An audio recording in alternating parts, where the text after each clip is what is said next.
আসসালামু আলাইকুম viewers, WhatsApp account কিভাবে আপনারা লক আউট করবেন এই সম্পর্কে আপনারা আমাকে অনেকে হয়তো বা বলছেন যে ভাই হোয়াটসঅ্যাপ অ্যাকাউন্ট কিভাবে লক আউট করে এই সেটিং সম্পর্কে আপনি একটু জানিয়ে দেন। তো আজকের এই ভিডিওটির মাধ্যমে আমি আপনাদেরকে এই সেটিংটি দেখিয়ে দেব।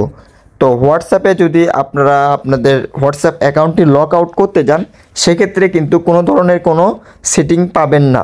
হোয়াটসঅ্যাপে এই লক আউট সেটিং সম্পর্কে কোনো ভিডিও নাই অথবা কোনো কিছুই কিন্তু কেউ আপলোড করেনি এখন পর্যন্ত।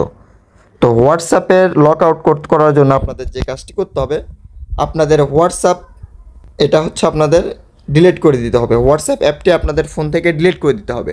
হোয়াটসঅ্যাপ অ্যাপটি আপনাদের ফোন থেকে ডিলিট করে দেওয়ার পর আপনারা প্লে স্টোর থেকে আবার এই হোয়াটসঅ্যাপ অ্যাপটি ডাউনলোড করবেন। ডাউনলোড করার পর আপনারা যে নাম্বারটা দিয়ে হোয়াটসঅ্যাপ অ্যাকাউন্ট খুলতে চাচ্ছেন সেই নাম্বারটা, নতুন নাম্বারটা দিয়ে আপনারা হোয়াটসঅ্যাপ অ্যাকাউন্ট খুলবেন।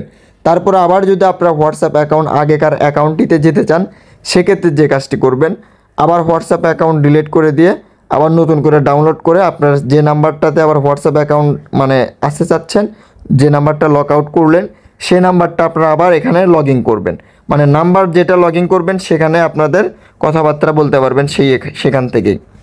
আপনারা অনেকে হয়তো বা বলেন যে ভাই হোয়াটসঅ্যাপ অ্যাকাউন্ট লক আউট করবো। তো হোয়াটসঅ্যাপ অ্যাকাউন্টের লক আউটের জন্য কোনো ধরনের টিউটোরিয়াল নাই অথবা সেটিং এটা এখনও হোয়াটসঅ্যাপ কোনোভাবে বের করেনি। আপনারা হোয়াটসঅ্যাপ অ্যাপ ডিলিট করে দেন, নতুন করে যে নাম্বারটা তুলবেন সে নাম্বারটা আপনাদের হোয়াটসঅ্যাপ অ্যাকাউন্ট হয়ে যাবে। তো ভিউয়ার্স, আশা করি বুঝতে পারছেন। তো আজকের ভিডিওটি এই পর্যন্তই। ভিডিওটি কেমন হয়েছে অবশ্যই কমেন্ট করে জানাবেন। আমাদের চ্যানেল নতুন হলে অবশ্যই চ্যানেলটি সাবস্ক্রাইব করবেন।